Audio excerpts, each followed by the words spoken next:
Oke, Assalamualaikum warahmatullahi wabarakatuh.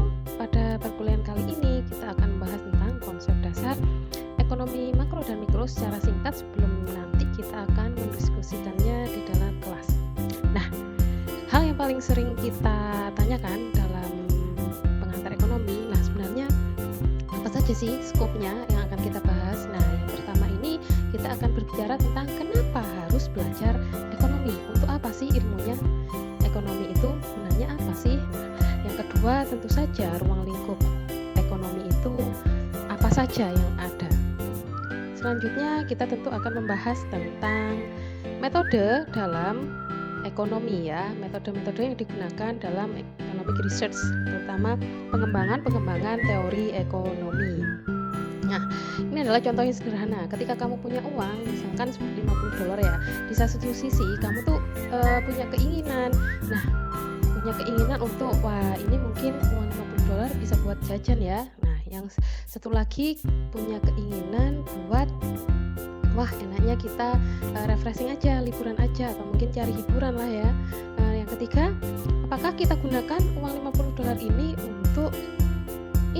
untuk mendapatkan hiburan ya, seperti Netflix, hiburan-hiburan gratis yang memang saat ini lagi booming banget.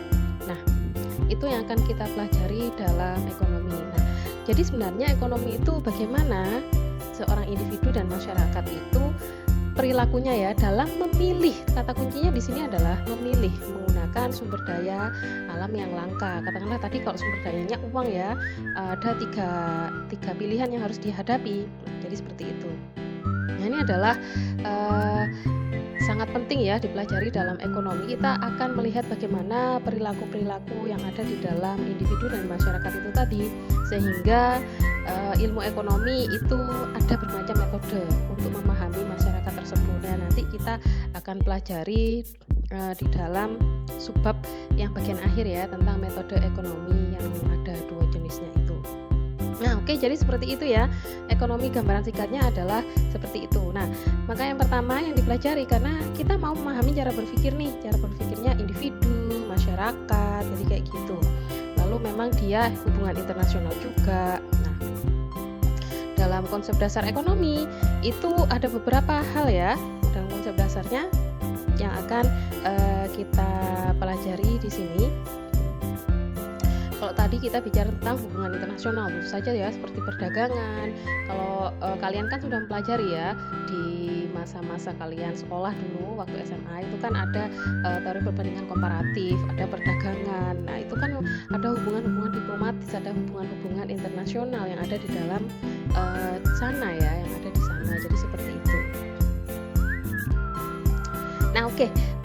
Untuk selanjutnya kita akan membahas tentang pilihan ya. Jadi ini ada sebuah konsep yang namanya opportunity cost. Opportunity cost itu biaya-biaya yang memang menimbulkan sebuah pilihan ya. Jadi kamu ketika punya kesempatan gitu ya, apakah pilih kerja ataukah memilih lanjut kuliah, ini namanya opportunity cost. Ataukah menabung, tiga pilihannya sini. Misalnya 1 juta, jadi seperti itu.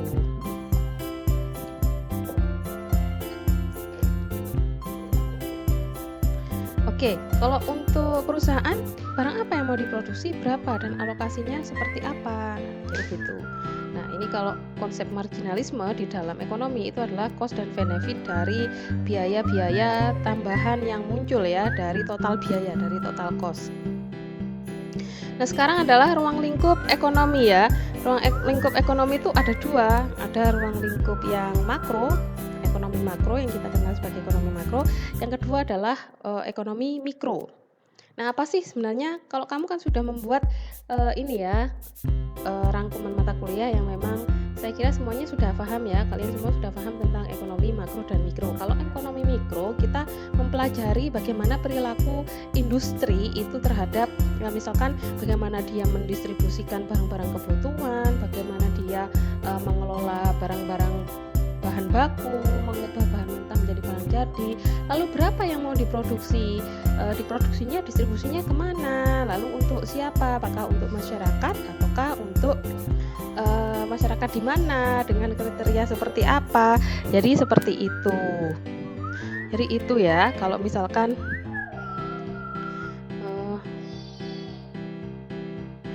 itu kalau di dalam ekonomi mikro. Jadi ekonomi mikro adalah ekonomi yang hanya berpusat pada kegiatan industri individunya. Jadi kayak gitu.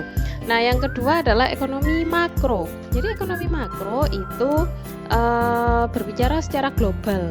Katakanlah ada pendapatan nasional, ada gross domestic product, ada gross national product. Jadi ada orang-orang yang penduduk Indonesia yang memang bekerja di luar negeri, pendapatannya dihitung. Nah, untuk metodologinya sendiri ada dua sebenarnya ya, ada positif dan ada normatif. Ya, seperti itu kita akan bahas lebih lanjut ya nanti. Lalu kebijakan ekonomi, ada kebijakan ekonomi yang sifatnya apa sih yang ingin kita ubah dengan kebijakan ekonomi, kenapa harus kita ubah, dan apa yang baik dan buruk dari sistem yang lama sebelumnya, kenapa kita harus mengubahnya. Jadi seperti itu. Dan apa benefit yang kita dapatkan dari mengubah sebuah sistem ya. Jadi itu yang menjadi titik fokus pada kebijakan ekonomi.